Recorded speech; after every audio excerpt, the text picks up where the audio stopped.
नमस्कार सर। नमस्कार। एक हमारा छोटा सा यूट्यूब चैनल है, तो उसमें हम सर को बुलाए हुए हैं। सर ने अपना बहुत कीमती समय दिया हुआ है, तो सबसे पहले हम इनका धन्यवाद करना चाहते हैं। धन्यवाद। तो हमारे सामने हैं प्रवीण सर। मेरा भी नाम प्रवीण है, इनका भी नाम प्रवीण है। तो बेसिकली हम स्टार्ट कर रहे हैं। ये हमारे प्रयागराज में सब इंस्पेक्टर हैं।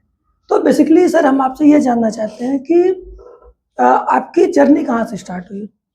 हमारी जर्नी जैसे कि हम भी एक गांव से ही बिलोंग करते हैं, हरदोई डिस्ट्रिक्ट है हमारा। तो गांव के लड़कों का ही क्या ही रहता है कि वही कि शुरुआत में अगर इंटर पास हो गए या ग्रेजुएशन हो गया तो कहीं ज़्यादातर लड़के आर्मी की तैयारी करते हैं, कोई पुलिस की जॉब की तैयारी करता है। तो वही आर्मी का तो उतना फिजिकल अच्छा था नहीं मेरा, तो वही पुलिस की तैयारी के लिए वहीं गांव में ही, गांव से 8 किलोमीटर दूर पे जो मेरा थाना लगता है बिलग्राम, वहीं एक कोचिंग सेंटर थी, वहीं तैयारी कर रहे थे। उसके बाद में 2-3 साल तो इधर छोटे छोटे एग्जाम, एसएससी में भी एक बार एग्जाम दिया था, तो सिलेक्शन तो कहीं हुआ नहीं। उसके बाद में ये 2022 में वैकेंसी आई थी यूपी सब इंस्पेक्टर की, यूपी सब 9534। इंस्पेक्टर की 2022 में वैकेंसी आई थी। हाँ, हम मुझे भी याद है। हम्म। एक्चुअली क्या है, मेरा भी निकला था दिल्ली पुलिस सीपीएसआई, लेकिन मेरी फिटनेस नहीं है। तो फिटनेस का मतलब जो उसमें भागने के लिए बोलता है तो मैं रुक जाता हूँ। होता है, किसी किसी का नहीं फिजिकल अच्छा होता है। तो उसी की फिर मैं ऑनलाइन तैयारी कर रहा था, ऑफलाइन भी किताबें मंगाई हुई थी लगभग हर सब्जेक्ट की, उसका सिलेबस देखने के अनुसार, और ऑनलाइन भी चल रहा था। तो सर जैसे हम लोग नॉर्मल आदमी हैं, तो हमें ये जानकारी नहीं होती कि वर्क लाइफ कैसी होती है। जैसे सब इंस्पेक्टर की वर्क लाइफ क्या होती है और उसके नीचे की वर्क लाइफ क्या होती है। हमें तो लगता है कि जितने स्टार हैं सब बराबर हैं। इसके बारे में हमें जानकारी नहीं, तो क्या आप हमें थोड़ा सा मार्गदर्शन करें? जैसे भी मतलब आपका अगर एक बार सिलेक्शन हो गया, फिर 1 साल की आपकी ट्रेनिंग होगी, जहाँ कहीं भी आपको 11 सेंटर हैं यूपी में, उस जहाँ भी आपकी ट्रेनिंग होगी, ट्रेनिंग से जब आप वापस आएंगे कहीं ना कहीं का आपका जिला एक अलॉट होगा, जिले में आएंगे फिर वहाँ से थाना एक अलॉट होगा, आप थाने पे जाएंगे। 1 साल तक अंडर ट्रेनिंग रहते हैं थाने पे, फिर वहाँ धीरे धीरे आपको काम सिखाया जाएगा। उसमें थाने का प्रभार, अगर इंस्पेक्टर है 3 स्टार रैंक का तो वो एसएचओ बोला जाता है, अगर दरोगा ही है तो एसओ एसओ बोलते हैं उसको। ये एसओ के पास मतलब थाने का पूरा पावर रहता है, चार्जभार रहता है, बाकी उसके अंडर में बहुत सारे दरोगा जो रहते हैं, सिपाही रहते हैं, वो सब काम करते हैं। तो सर जैसे अभी थोड़ा सा मुझे डाउट है कि जैसे अपना प्रयागराज है, पहले ये कमिश्नरेट नहीं था, लेकिन अब कहा जा रहा है ये कमिश्नरेट है। तो हम कैसे समझे कि कमिश्नरेट में क्या चेंजेस हुए? कैसे आम जनमानस समझे कि कमिश्नरेट होता क्या है? कमिश्नरेट मतलब इसलिए बनाया जाता है, जैसे बहुत बड़ा कोई जिला हो गया, जैसे प्रयागराज काफी बड़ा जिला है, जो छोटे छोटे जिले हैं वो तो एक जिले के ही तौर पे रहते हैं। इसमें कमिश्नरी में ये बदलाव हुए हैं, जैसे कि कुछ न्यायालय के जो कार्य हैं, मजिस्ट्रेट के जो कार्य हैं, वो हमारे एसीपी, यहाँ सीओ को एसीपी बोलते हैं, उनको दे दिए गए हैं, ताकि उनका थोड़ा सा कार्यभार कम करने के लिए, वर्कलोड कम किया जा वर्कलोड कम सके, करने हाँ। के लिए। बाकी काम सेम ही है। काम सेम ही रहता है। और जैसे कि कोई भी अगर केस हुआ तो जो आपके डिस्ट्रिक्ट में है या फिर जो हाई कोर्ट है, रिस्पेक्टिव वहीं पे जाएंगे। नहीं नहीं, जैसे मान लीजिए आपका थाना क्षेत्र यहाँ कोई लगता है, हाँ। कोई भी केस हो गया तो प्रथम दृष्टया आप जाएंगे आप अपने थाने पे, जो भी जैसा भी विवाद हो अपनी एप्लीकेशन लेके जाइए। थाना प्रभारी है तो थाना प्रभारी के नाम पे, थाना अध्यक्ष थाना अध्यक्ष के नाम पे उनको संबोधन करके जो भी आपका मैटर है वो एप्लीकेशन में उसमें लिख दीजिए। उसके बाद आपको बुलाया जाएगा, मुकदमा लिखने लायक होगा तो सर आदेश करेंगे मुकदमा लिखने के लिए, फिर किसी न किसी दरोगा को उसकी विवेचना करने को मिलेंगे, तो वो गुण व दोष के आधार पर विवेचना का निस्तारण करके चार्जशीट लगने लायक हो चार्जशीट लगाएगा, अंतिम पत्र लगने लायक होगा तो एफआईआर लगा के भेज देगा, वो तो फिर न्यायालय जाती है। बहुत बढ़िया सर, आपने बहुत अच्छी जानकारी दी। सर मेरा एक छोटा सा क्वेश्चन है कि लोग कहते हैं कि अगर पुलिस चाहे कुछ भी ढूंढ ले, ये कहाँ तक सत्यता है, कहाँ तक झूठ है? इसके बारे में थोड़ा मार्गदर्शन करें। नहीं, पुलिस चाहे तो कुछ भी खोज तो सकती है, अगर है इस दुनिया में तो खोज सकती है, तो बस। मतलब आपका कहना है पुलिस चाहे तो ढूंढ सकती है? बिल्कुल। तो ऐसा थोड़ा सा जनता का सहयोग भी चाहिए उसमें। हाँ, जनता की सहयोग, उसकी भागीदारी चाहिए। क्यों? क्योंकि वो लोकल प्लेयर है। तो बिल्कुल। जब तक वो खुद से नई चीजें बताएंगे कि हाँ ऐसी प्रकृति के लोग यहाँ पे पाए जा रहे हैं, तो पुलिस वाले सच भगवान नहीं है कि वो कर देंगे। लेकिन अगर जनता का सहयोग रहेगा तो डेफिनेटली मिल जाएगा। बिल्कुल, जैसे हम भी अपने थाने क्षेत्र में जाते हैं, जो बहुत पुराने पहले से मुकदमे लिखेंगे, लोग अपनी तारीख पे नहीं जाते तो न्यायालय वारंट या सम्मन जारी करता है। तो हम गाँव में गए तो पूछ रहे हैं किसी से कि भाई इनका घर कहाँ है बता दीजिए। हम तो पहली बार या दूसरी बार गाँव में गए, अरे काफ़ी बार भी गए, तो घर तो नहीं जान रहे हैं ना सबका, लेकिन गाँव के लोग हैं फिर भी नहीं बताते, सर हमें नहीं पता घर। तो वही है ना, जब जनता सहयोग नहीं करेगी तो फिर ऐसे है, कोई मतलब नहीं उसका। सर एक क्वेश्चन मेरा है कि आप किसको रोल मॉडल मानते हैं आज के समय में? रोल मॉडल तो सबको अपना अपने आप ही को मानना चाहिए हमारे हिसाब से। तभी आप सकते रोल मॉडल तो बहुत कुछ मिल जाएंगे आपको। कोई फिल्मी दुनिया में किसी हीरो को मान लेगा, किसी पुलिस वाली मूवी देख के कि अरे सर ये तो सिंघम। हाँ सिंघम देख ली। लेकिन बॉलीवुड की दुनिया और हकीकत में काफी अंतर है, मूवी में पे ना जाए। तो अच्छा सर एक क्वेश्चन है मेरा, जैसे कि आपकी जो वर्क लाइफ, जहाँ तक मुझे जानकारी है कि 24 घंटे की ड्यूटी होती है। ये तो तो 24 घंटे की अगर ड्यूटी है। 24 घंटे की ड्यूटी है तो आप लोग कैसे फैमिली को ड्यूटी को मैनेज करते हैं, जो सबसे बड़ा टास्क है? ये तो है, थाने पर अगर आप रहेंगे तो जो दरोगा है या एसओ हैं उनकी तो 24/7 है। सिपाही हैं या तो ठीक है, वो 8-10 घंटे ड्यूटी करने के बाद उनके बदले में कोई ना और दूसरा आ जाएगा ड्यूटी करने के लिए।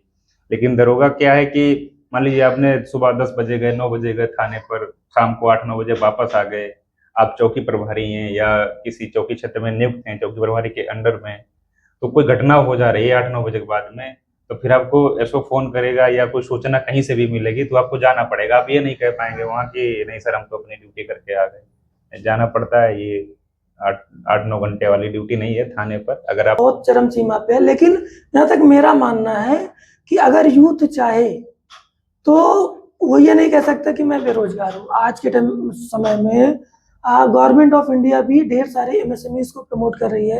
अगर आप हुनरमंद हैं, आप किसी भी फील्ड में आप एक्सपर्टीज ले लीजिए, किसी भी पर्टिकुलर फील्ड पे। जैसे मैं खुद देखता हूँ कि कोई ई रिक्शा चला रहा है, ठीक। ये तो अब कोई छोटा सा काम कर रहा है, कोई खुद का सेल्फ डिपेंडेंट, कोई मसाला बना रहा है, कोई पैकेजिंग कर रहा है, कोई सॉकेट बना रहा है। तो एज सच मुझे लग रहा है कि जो हमारी कंट्री है इसी से ग्रोथ कर रही है। बिल्कुल, बिल्कुल, अगर यूथ चाहेगा तो वो किसी भी क्षेत्र में जाकर के अपने लिए कुछ ना कुछ कर सकता है, अगर चाहेगा तो। अगर नहीं चाहेगा तो फिर घूम तो रहे हैं, बहुत सारे हाँ, लोग घूम घूम तो रहे रहे हैं। कारण क्या है कि आज का जो यूथ है वो भटक चुका है। हैं। उसको ये चाहिए कि उसको आराम की नौकरी चाहिए, बिल्कुल, कुछ करना ना पड़े कुछ और करना ना पैसा पड़े। मिलता रहे, उससे मैं जलवा करता रहूँ। जैसे अगर हम एग्जांपल लें चाइना और इंडिया का, तो बहुत अंतर नहीं था चाइना में और इंडिया में, जब स्टार्टिंग फेज हम बात करें 1947 की। लेकिन आज जब हम खड़े होकर देखते हैं 2025 में, तो चाइना हमसे कितना बड़ा इकोनॉमी हो गया। इकोनॉमी हो गया, आप ओलंपिक्स में देख लीजिए, उनके मेडल कहाँ रहते हैं, हमारे मेडल कहाँ रहते हैं। हमारे यहाँ क्या है कि एक ही आध स्टेट ऐसे हैं जहाँ से ज्यादातर अगर 2, 4, 8, 10 खिलाड़ी गए हैं तो वही हैं। बस बाहर की दुनिया क्या है, उनके लिए क्लैपिंग करने के लिए खड़ी रहती है। ये नहीं सोचते कि मैं ऐसा क्या करूं कि मेरे लिए भी कोई क्लैपिंग करे, ऐसा कोई कुछ नहीं सोचता। बस जो बढ़िया कर रहा है उसके लिए तालियां बजा रहे हैं, ठीक है बजा दी तालियां, गेम हो गया खत्म, सब अपने अपने घर। मीन्स कह सकते हैं कि विल पावर की कमी है, कह सकते हैं। अपने आप पे विश्वास नहीं है किसी को। अच्छा मेरा एक छोटा सा क्वेश्चन है आपसे कि समाज में लोग पुलिस से डरते क्यों हैं इतना? एक जेन्युइन सा क्वेश्चन है। मतलब अगर मोहल्ले में पुलिस आई तो 40% लोग पहले ही डरने लगेंगे, यार कहीं हमको ना पकड़ ले। ऐसा कुछ नहीं है, लोगों के मन में होगा लेकिन ऐसा कुछ नहीं, डरना नहीं है। पुलिस आपकी सेफ्टी के लिए है। या पुलिस हम लोगों की सुरक्षा के लिए है, बखूबी काम कर रही है। लेकिन समाज में ऐसा चीजें मैंने देखा, मतलब जो शोषित वर्ग है या फिर जो मतलब ज्यादा एजुकेटेड नहीं है, वो उन सब चीजों से थोड़ा सा डरता है। नहीं, डरना नहीं है। जब पुलिस आएगी किसी ना किसी काम से, तुमसे पूछेगी बिना किसी बात के, आपको जो लेके नहीं कहीं जाने वाली, ना आपसे कुछ कहने वाली है। तो अच्छा मेरा क्वेश्चन है कि आप कैसे आप बच्चों को मार्गदर्शित करेंगे कि क्या वो स्ट्रेटजी रखें कि मतलब 1 से 2 साल के अंदर वो अपने जो भी उनका डेस्टिनेशन है, गोल है, उस पर अचीव कर लें। अब अगर मान लीजिए किसी को एसआई ही बनना है तो अभी जो वैकेंसी आई हुई है 4543, शायद एग्जैक्ट मुझे याद नहीं, शायद इतनी है। तो सबसे पहले तो उसका सिलेबस देखना है। तुम्हें सिलेबस के हिसाब से अपनी किताबें ले ली और उसी पे तैयारी करनी है बढ़िया से। अगर 7-8 महीने तक तैयारी कर ली तो 100 में 100% सिलेक्शन होना ही है, इतना अपने आप पे विश्वास रखिए। क्योंकि मैं साथ ही शायद फरवरी में वैकेंसी का नोटिफिकेशन आया था मेरा वाला, और 29 नवंबर को मेरा एग्जाम था, इतने में हो गया था क्लियर। और फिटनेस के लिए कैसे ध्यान दें? फिटनेस के लिए तो गांव देहात के लड़कों की तो फिटनेस ठीक ही रहती है, जो शहर के हैं 5 किलोमीटर रनिंग रहती है, वही है। तो रोजाना थोड़ा थोड़ा दौड़ते रहोगे, फिटनेस तो रनिंग तो निकाल ही लोगे एक बार एग्जाम क्लियर हो जाने के बाद में। सर आपकी जो जर्नी है जो आपने स्टार्ट किया, बेसिकली 3 साल हो रहे होंगे, ट्रेनिंग लगा के, हाँ लगभग 2.5 साल तो हो गए। तो ऐसा कोई वाकया बताइए जो आपको अंदर से मतलब बहुत खुश किया हो, बहुत अच्छा लगा हो आपको, ऐसा कोई वाकया बताइए। ऐसा वाकया क्या ही है, जब 12 महीने ड्यूटी करते 13 महीने की सैलरी आ जाती है, उसी टाइम पे बढ़िया लगता है कि चलो 12 महीने की जगह 13 महीने की सैलरी आ गई। लेकिन ये कि कुछ दुख भी हैं जब छुट्टियां नहीं मिलती हैं, बाकी तो जैसे एक हमारा मित्र है, उसको केवल इसी चीज की तकलीफ है कि अगर जरूरत पड़ जाए तो छुट्टी नहीं मिलती। वही समस्या है थोड़ी सी पुलिस विभाग में। अगर आप थाने पर हैं तो समस्या तो है, मतलब त्योहार में तो छुट्टी बंद हो जाती है, अभी छुट्टी बंद चल रही है 28 तारीख तक। बस सरकार उसका 1 महीने की एक्स्ट्रा सैलरी दे देती है। तो ये बढ़िया, देखिए अगर जो प्रशासन ही चीजें नहीं करेंगे तो फिर आम जनमानस और मतलब निडर हो जाएगा। तो अच्छा एक क्वेश्चन है मेरा, जैसे कि आजकल जो क्राइम बढ़ रहा है, क्राइम तो आप देख ही रहे हैं कि बिल्कुल बहुत बिल्कुल। बढ़ रहा है, तो इसको कैसे टैकल करें? क्योंकि होता क्या है कि जैसे आप ही के पास है कि वर्कलोड बहुत है, वर्कलोड तो तो बहुत है। वर्कलोड को कैसे मैनेज किया जाए, कैसे चीज़ों को सिस्टमेटिक वे पे लाया जाए ताकि आपकी पर्सनल और प्रोफेशनल लाइफ दोनों मेंटेन रहे और कहीं ना कहीं आप अच्छा रिस्पांस सोसाइटी के लिए दे पाए। क्राइम का ये है कि जैसे यहीं कहीं आप रह रहे हैं, किसी सोसाइटी में आप रह रहे हैं, एक दूसरे के बीच में थोड़ी सी बात हो गई, तो इसमें लोगों को ईगो इतना है कि बात बर्दाश्त बिल्कुल नहीं है। छोटी छोटी बात को लेकर के एकदम बात को बहुत बढ़ा देंगे, फिर वो बात बढ़ी हुई बात पता नहीं कौन सा रूप ले लेती है। और फिर जो पुलिस को अपना काम करना है, या जो सब इंस्पेक्टर हैं, या जो सिपाही हैं, या दीवान हैं, या थाने पर जो जो अपना काम, उससे जो सरकारी काम है, वो सरकारी काम से इतर हटके फिर यहाँ जन तक बेच आती है, उन्हें समझाती है, जबकि बाद में पता चलता है कि बात कोई नहीं थी, बात छोटी सी थी और बवाल इतना हो गया।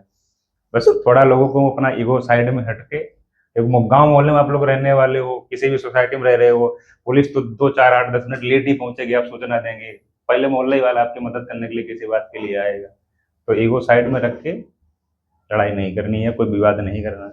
मीन्स कह सकते हैं कि आप जिस सोसाइटी पे रह रहे हैं पहले आप वहाँ सामंजस्य बना के रहें। अपना माहौल पहले अच्छा करिए वहाँ, तो जो है। नहीं बढ़िया, वो चीज़ें सही है। अगर आप किसी सभ्य समाज में रहते हैं तो आपकी जो सराउंडिंग्स है, जैसे इंग्लिश में एक कोट है वाइब्स, तो वाइब्स का मतलब आपके सराउंडिंग में जितनी अच्छी वाइब्स होगी, वाइब्स का मतलब जैसे आपका सराउंडिंग्स होगा उतना ही आपका नेचर अच्छा होगा। वो तो है। गांव गांव में अलग रहता है सबका, शहर में आ जाओगे तो जो भी मान लीजिए नई बस्ती कहीं बस गई, तो एक दूसरे से परिचित ही नहीं, वो परिचित भी नहीं होना चाहते अपने पड़ोसी से कि क्या है वो, ठीक है अपना काम कर रहे हैं, अपना काम कर रहे हैं, कोई बात हो जा रही है तब भी नहीं जाना है। यही है बस। नहीं ये चीज़ें बढ़िया भी है खराब भी है।